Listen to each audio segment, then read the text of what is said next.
नमस्कार दर्शक बंधु आमी दशभुजा ब्लग देखो आमी आमार ठाकुर घरे चले एसेছি যথারীতি ठाकुर पुजो करब बोले आमी महादेवके आजके स्नान पर्व तोमादेर देखाबो। एर आगेও বলেছি আবারও বলছি আজকে আমি সরাসরি দেখাবো এবং কিভাবে শ্রীকৃষ্ণের চরণে তুলসী পাতা নিবেদন করবে এটাই আমি দেখাবো। আমি তো ভোগ নিবেদন করে দিয়েছি, যাই হোক এখন স্নানটা আমি করাবো মহাদেবকে।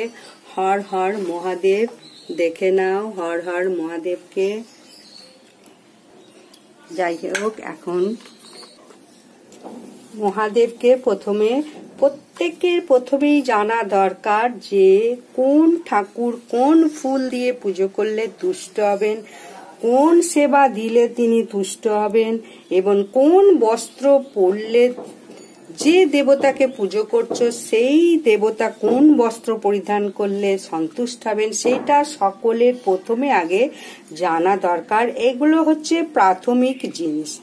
আর এবারে বৈশাখ মাস তো বললাম জলদানের মাস এবং মহাপূর্ণ মাস, মহত্বপূর্ণ নানা রকম মহত্ব এই মাসে। যেটা করবে মানে এক যদি তুমি পুণ্য করো তুমি সেটা তোমার জীবনে ফিরে আসবে হাজার গুণ হয়ে। এক গুণ তুমি যদি পুণ্য করো তোমার জীবনে এই মাসেই হাজার গুণ ফল লাভ তুমি পাবে। তুমি একবার যদি ঠাকুরকে ডাকতে পারো তুমি হাজার বারের ফল লাভ পাবে। এখন আমি মহাদেবকে স্নান করাবো কিভাবে দেখে নাও।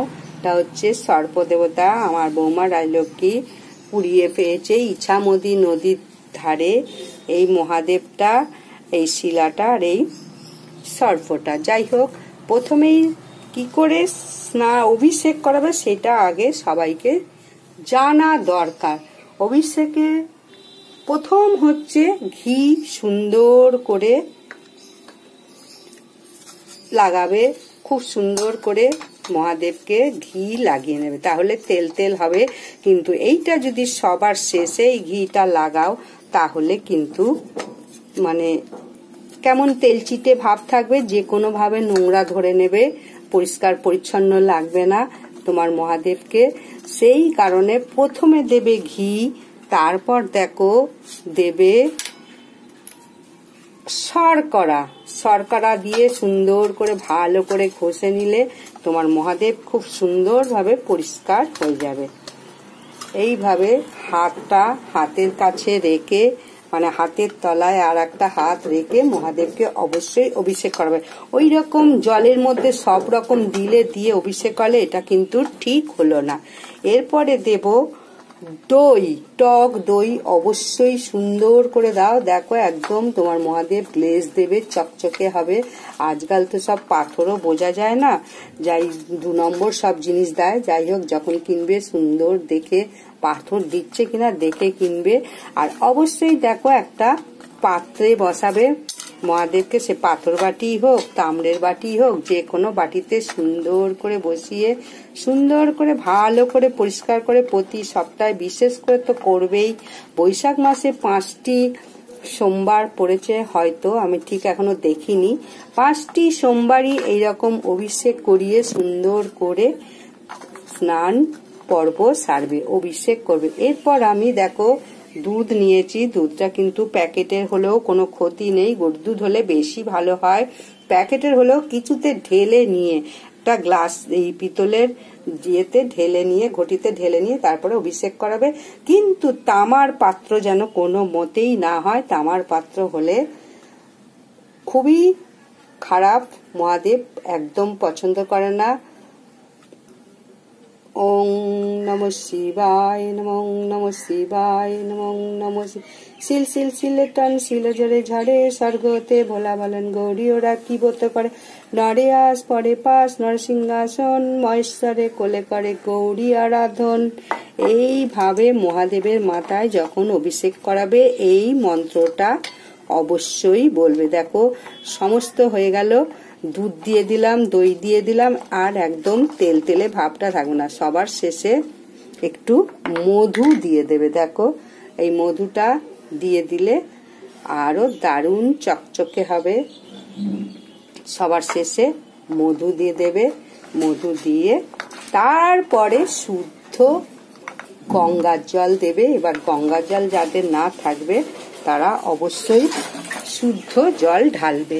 এই দেখো শুদ্ধ জল, আমার গঙ্গার জল, এখানে মা গঙ্গা কাছেই আছে তাই আমি সবসময় গঙ্গা জল দিই।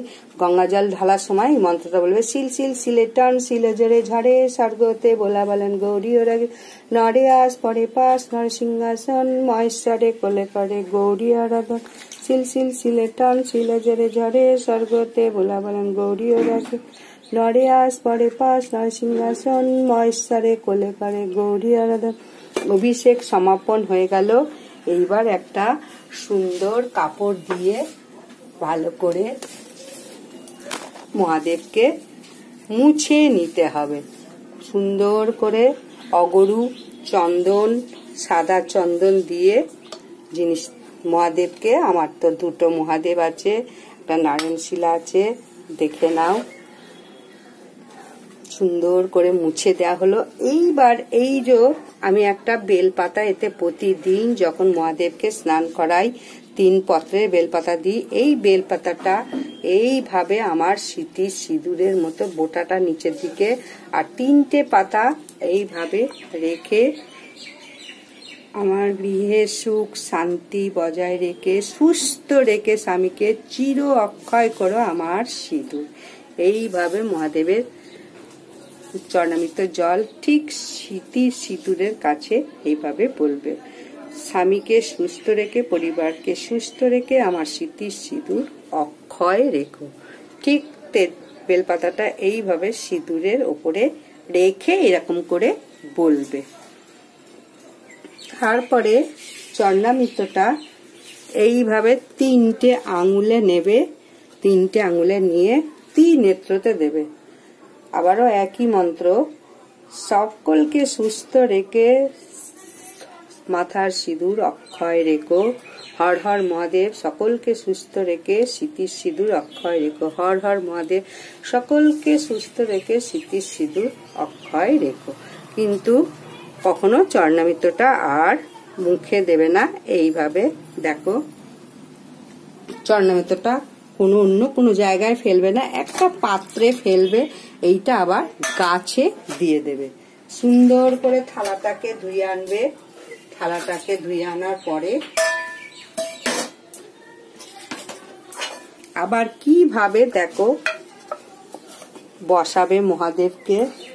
অবশ্যই একটা বেলপাতা থাকলে বেলপাতা দেবে, তা না হলে ফুল দিতে পারো, কুচো ফুল গাঁদার এরকম পাত্রে দিয়ে দেবে। মাটিতে কিন্তু মহাদেবকে বসাবে না। তারপরে তুমি আতপ চালও কিছুটা দিতে পারো, অখণ্ড আতপ চাল দেখো এইভাবে দেবে। দিয়ে এরম ভাবে তোমার একটা শিব রাখতে পারো বা একের অধিকও রাখতে পারো, দুটো নয়। আমার মোটামুটি 3টে শিব, তাই দুটো নয়, এক পাত্রে একের অধিক 3টে রাখতে পারো। আর অবশ্যই মহাদেবকে দেখো অশ্বগন্ধা চন্দন দিয়ে তিলকটা পরিয়ে নেবে। অশ্বগন্ধা চন্দন মহাদেব ভীষণ পছন্দের, যে যেটা পছন্দ করে সেইটা দিয়ে করলে বেশি ভালো হবে। এইভাবে তিলকটা দিয়ে নাও। অশ্বগন্ধা সিঁদুর চন্দন দিয়ে, অশ্বগন্ধা চন্দন দিয়ে আমি যখন মানে এই যে জল দিয়ে শুদ্ধ জল দিয়ে স্নান করালাম, শেষে এতে আমার শ্বেত চন্দন আছে আর অগরু মেশানো আছে। এইটা দিয়ে সবার শেষে আমি অভিষেক করালাম। এইবার আমি দেখো কিভাবে আমার জায়গায় মহাদেবকে প্রতিষ্ঠা করব। আমার সব দেয়া হয়ে গেল। মহাদেবকে কখনো মানে কোনো থালায়, মাটিতে তো নয়, থালার উপরেও নয়, আতপ চাল ছড়িয়ে একটা বেলপাতা দিয়ে তারপরে অভিষেক করাবে। আর সব সময় মহাদেবের সাইজ কড়ি আঙুলের ছোট যেন না হয় আর বুড়ো আঙুলের থেকে বড় যেন না হয়, এইটা খেয়াল রেখো। আর তুমি যে আসনে বসছো সেই আসনের থেকে উঁচুতে অবশ্যই মহাদেবকে স্থাপন করবে। দেখো মহাদেবকে এইভাবে মাথায় নিয়ে বলবে, সমস্ত অপরাধ ক্ষমা করো, পাপ থেকে মুক্ত করো, শান্তি দাও। হর হর মহাদেব। সমস্ত অপরাধ মুক্ত করো, পাপ থেকে মুক্ত করো, শান্তি দাও গৃহে পরিবারে প্রত্যেককে।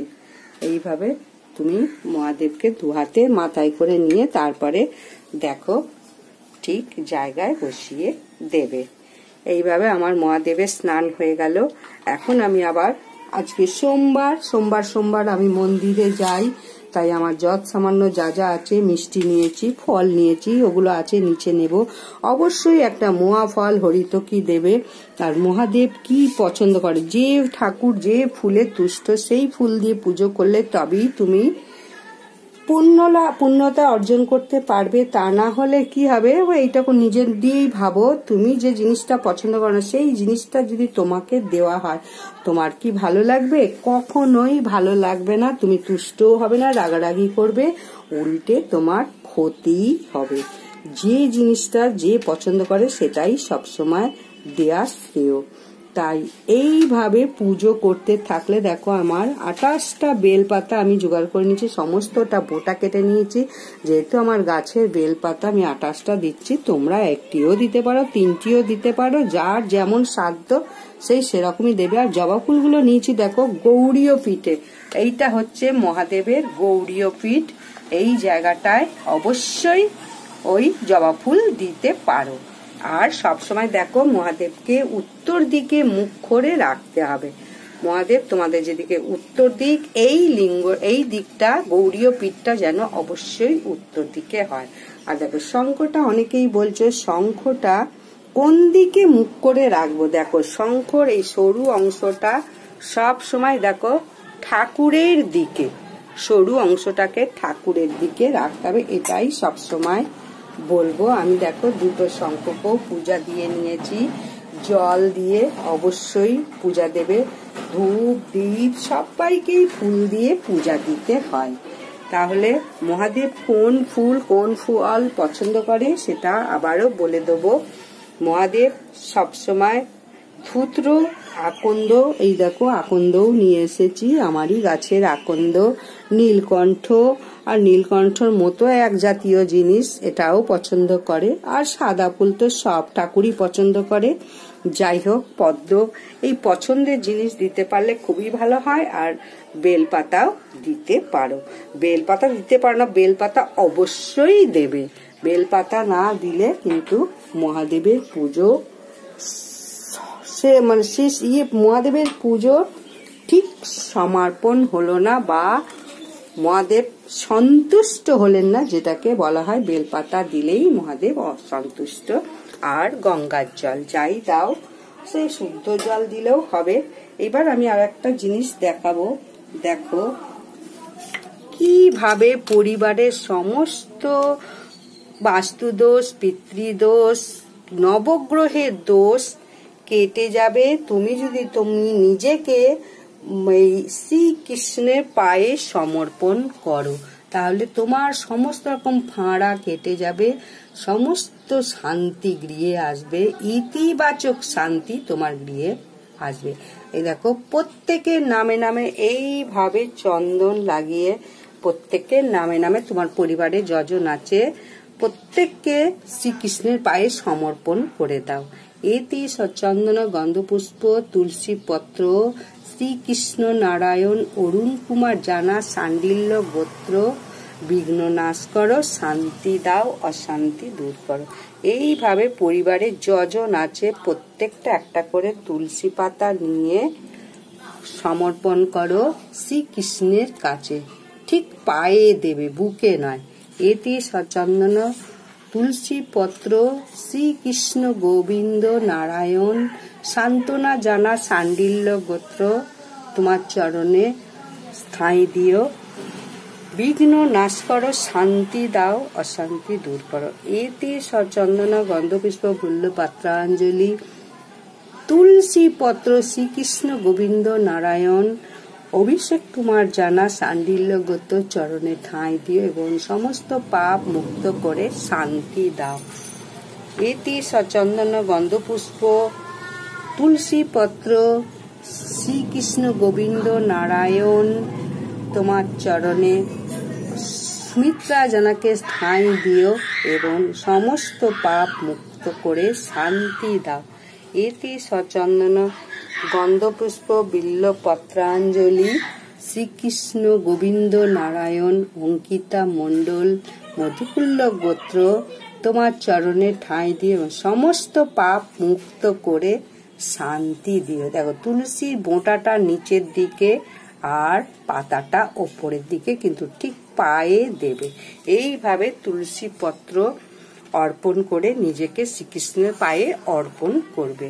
তাহলে দেখো পরিবারের সমস্ত দুঃখ দুর্দশা ঘুচে গিয়ে শুধুই আনন্দ, সমস্ত রকমের শান্তি এবং গৃহ থেকে সমস্ত রকম দোষ কেটে যাবে, যেটাকে বলা হয় বাস্তুদোষ, পিতৃদোষ এবং নবগ্রহের দোষ। প্রত্যেক দোষ কেটে যাবে আর শুধুই ইতিবাচক মানে পজিটিভ এনার্জি তোমার গৃহে প্রবেশ করবে। তাহলে এখন প্রথমেই বললাম জানতে হবে কোন ঠাকুর কোন ফুলে তুষ্ট। আর আমি প্রতিদিন দেখো সূর্যদেবকে অর্ঘ্য দেওয়ার নিয়ম, যত রকমের ফুল আছে একটা তামার পাত্র নেবে, নিয়ে সব রকম ফুল দিয়ে সূর্যদেবকে সবার প্রথমে প্রণাম করবে সূর্যদেবের মন্ত্র পড়ে।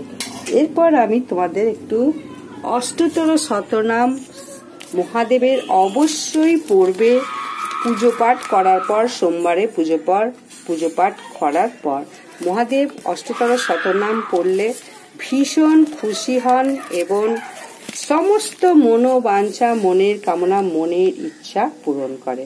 তবে সবার শেষে বলবো সমস্তটাই কিন্তু বিশ্বাস, ভক্তি, শ্রদ্ধার উপরে সমস্ত কিছু। বিশ্বাস যদি থাকে তুমি লক্ষ্যে পৌঁছাতেই পারবে। যে কোনো জিনিস, ঠাকুর দেবতা পুজো আর্চনা তুমি যেভাবেই করো, তোমার প্রথম চাই ভক্তি এবং বিশ্বাস। বিশ্বাস থাকলে তুমি লক্ষ্যে পৌঁছাতে পারবেই। তুমি যেটা চাইছো মহাদেবের কাছে বা যে কোনো তোমার ইষ্ট দেবতার কাছে, তোমার মনোবাঞ্ছা, মনের কামনা অবশ্যই পূরণ হবে।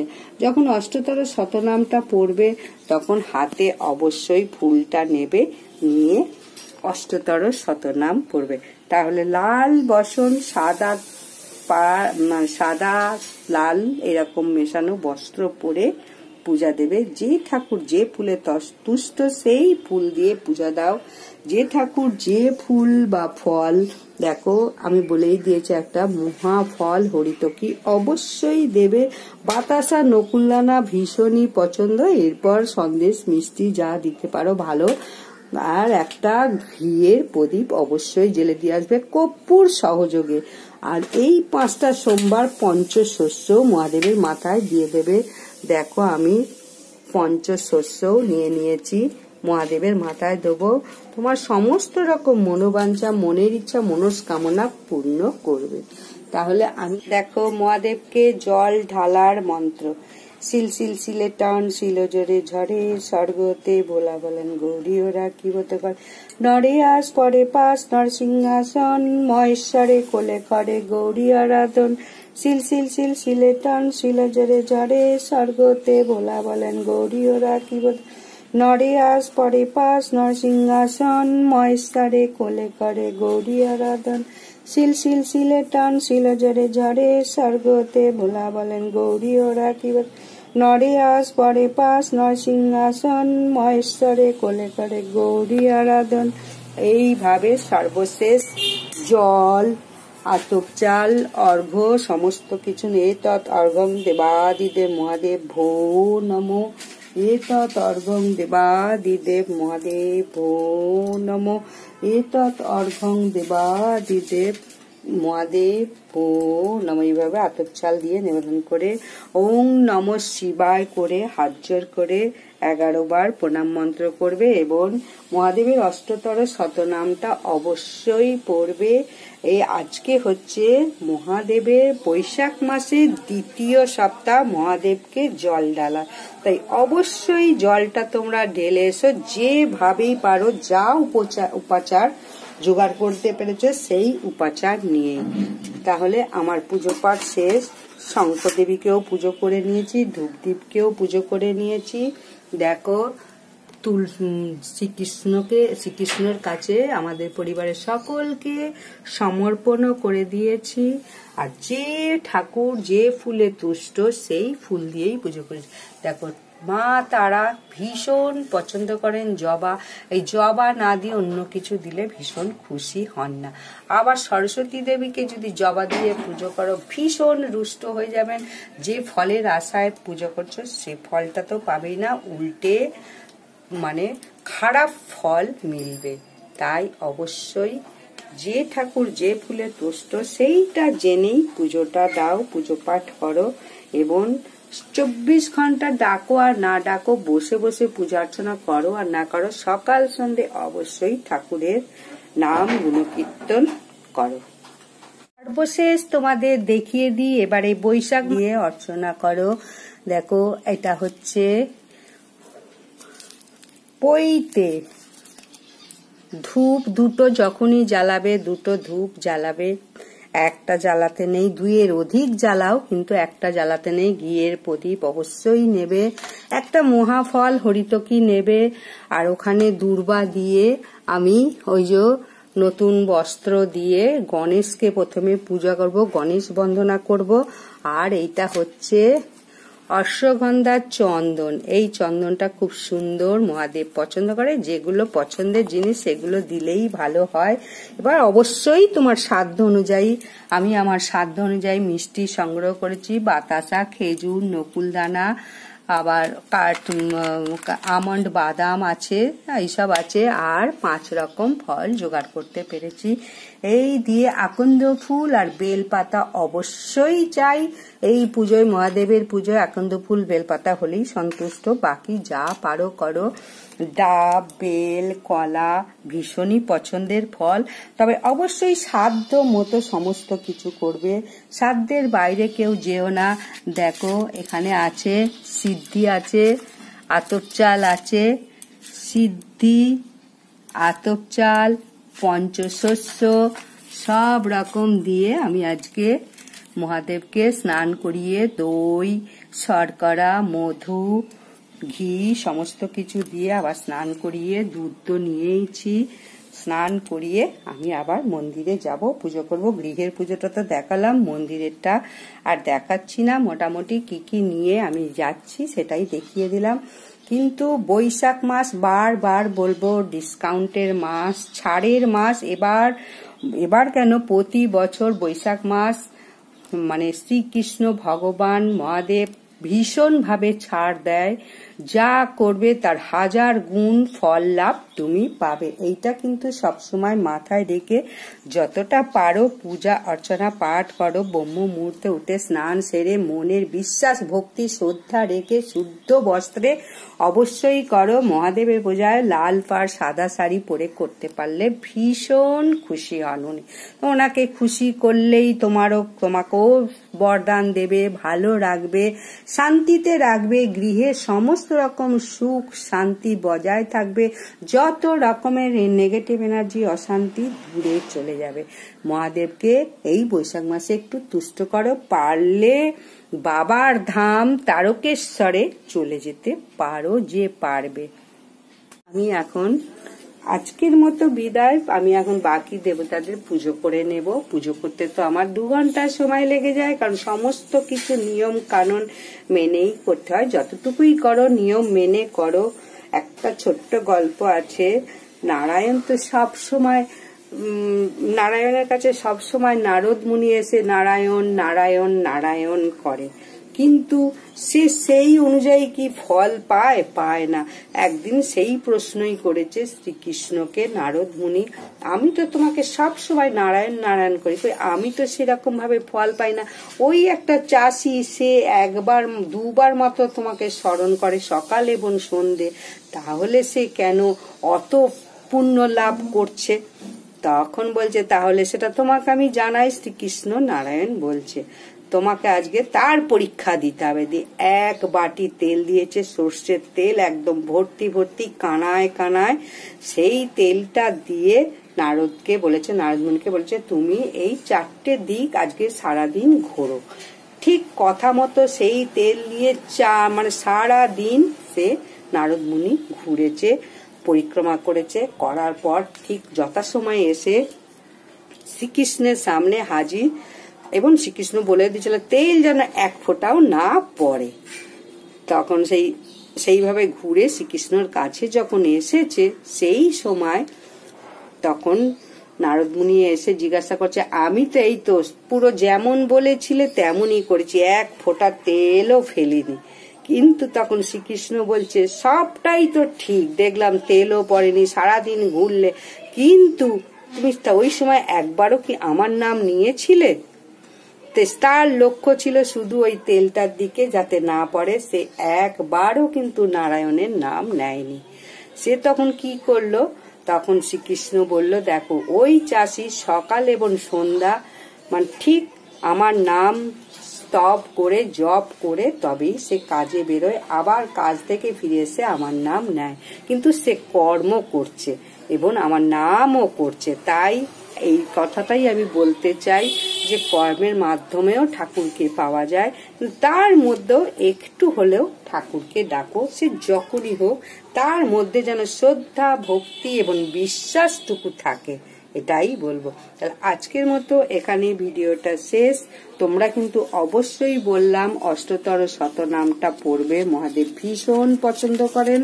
শিবের মুখে শতনাম স্তোত্র পাঠ এটা অবশ্যই করবে। আমি আর একদিন পুরো পড়ে শোনাবো। আজকে তো ভিডিওটা অনেক বড় হয়ে গেছে, দেখতে চাইবে না, শুনতে চাইবে না, সেই কারণে আমি এখানেই ছেড়ে দিলাম। তোমরা কিন্তু অবশ্যই ব্রত করলে ব্রতর মাহাত্ম্য বা অষ্টতর শতনাম না পড়লে কোনো ফল লাভ হয় না, এইটা মাথায় রাখবে।